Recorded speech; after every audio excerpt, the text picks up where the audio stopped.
warahmatullahi wabarakatuh. Hai teman-teman semua. Pada kesempatan kali ini, saya bersama kelompok saya akan membahas tentang 5 kriteria sistem jaminan produk halal. Apa saja sih itu? Simak penjelasan berikut ini.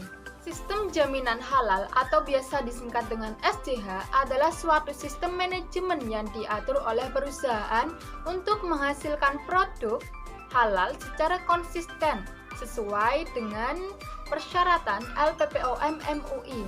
Sedangkan kriteria sistem jaminan halal adalah persyaratan yang harus dipenuhi perusahaan dalam rangka menerapkan sistem jaminan halal. Kriteria yang pertama adalah komitmen dan tanggung jawab.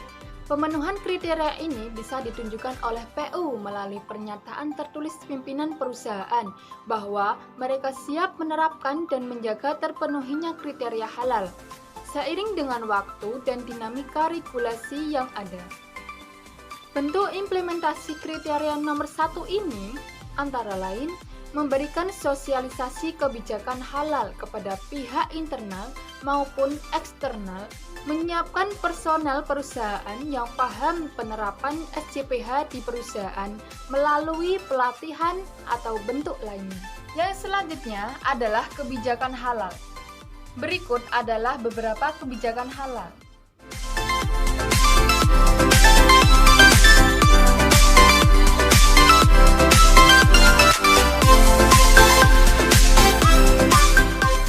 Yang selanjutnya adalah tanggung jawab. Tanggung jawab manajemen puncak pemilik usaha atau pimpinan berusaha berkomitmen dan bertanggung jawab terhadap 1. Ketersediaan sumber daya yang memadai dalam pelaksanaan PPH di perusahaan. Yang kedua, kepastian dan jaminan integritas halal dari seluruh personel di perusahaan. Yang ketiga, penetapan tim manajemen halal dan atau penyedia halal serta tugas dan tanggung jawabnya. Selanjutnya, tugas tim manajemen halal. Tugasnya antara lain, yang pertama, mengawasi PPH perusahaan. Yang kedua, menentukan tindakan perbaikan dan pencegahan. Yang ketiga, mengoordinasi proses produk halal dan menemani auditor. Selanjutnya adalah pembinaan atau pelatihan. Pembinaan atau pelatihan apa sih yang dimaksud?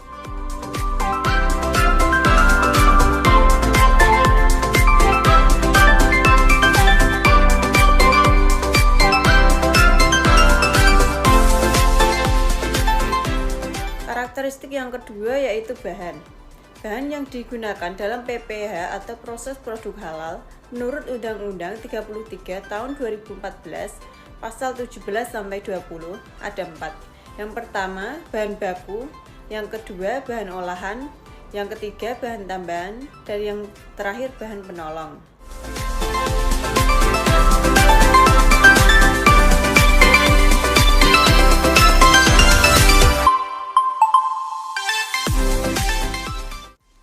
Saja sih bahan yang diharamkan menurut fatwa MUI. Jadi, barang yang diharamkan menurut fatwa MUI yaitu ada 9. Produk apa saja sih yang tidak bisa diajukan sertifikasi halalnya?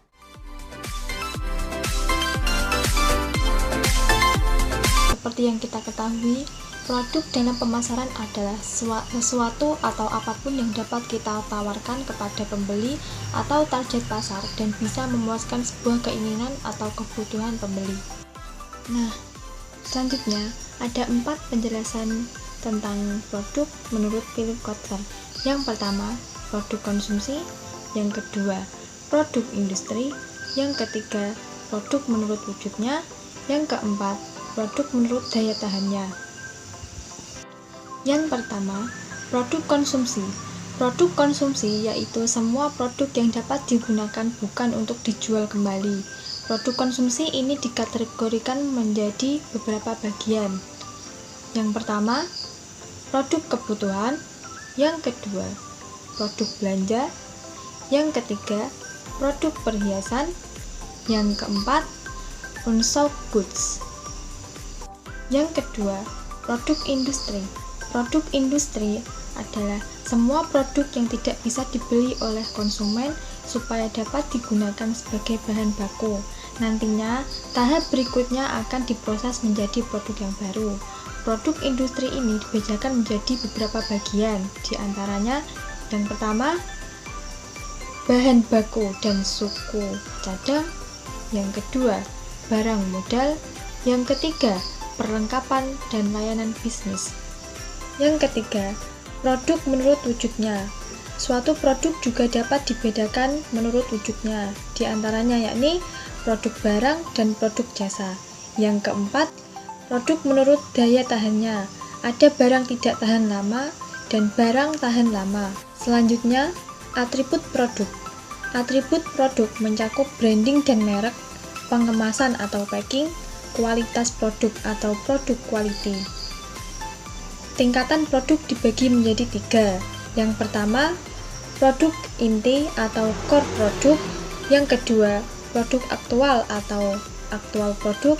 Yang ketiga, produk tambahan atau additional product. Tingkatan produk menurut Fandi Ciptono ada 5. Yang pertama, produk utama atau inti atau disebut dengan core benefit. Yang kedua, produk generik. Yang ketiga, produk harapan atau expected product. Yang keempat, produk pelengkap atau equipment product. Yang kelima, produk potensial. Pengembangan produk adalah strategi dan proses yang dilakukan oleh perusahaan dalam mengembangkan produk, memperbaiki produk lama atau memperbanyak kegunaan produk ke segmen pasar yang ada dengan asumsi pelanggan menginginkan suatu unsur-unsur baru mengenai produk. Ciri-ciri produk yang disenangi konsumen. Di antaranya, produk yang awet dan tahan lama, yang kedua produk yang perawatannya mudah, selanjutnya produk yang murah, terus ada ramah lingkungan, dan produk yang kemasannya menarik, dan penggunaannya mudah. Yang selanjutnya yaitu adalah proses produksi halal. Nah, dalam proses produksi halal itu ada prosedur dan mekanisme penetapan fatwa halal.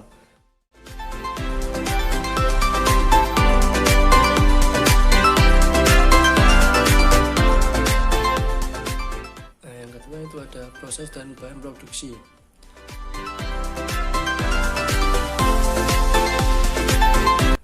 Yang terakhir dalam proses produksi produk halal yaitu adalah penyelenggaraan jaminan produk halal.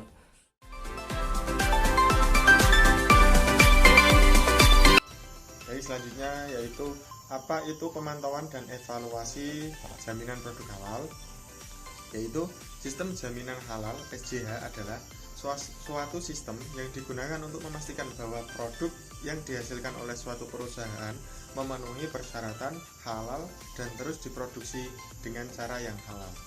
SJH terdiri dari 5 rukun, yaitu komitmen dan tanggung jawab, manajemen halal, pemantauan dan evaluasi, audit internal dan eksternal, serta penanganan produk non-halal.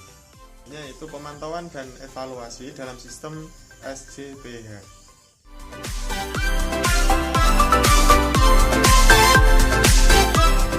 Yang selanjutnya yaitu syarat pemantauan dan evaluasi produk halal.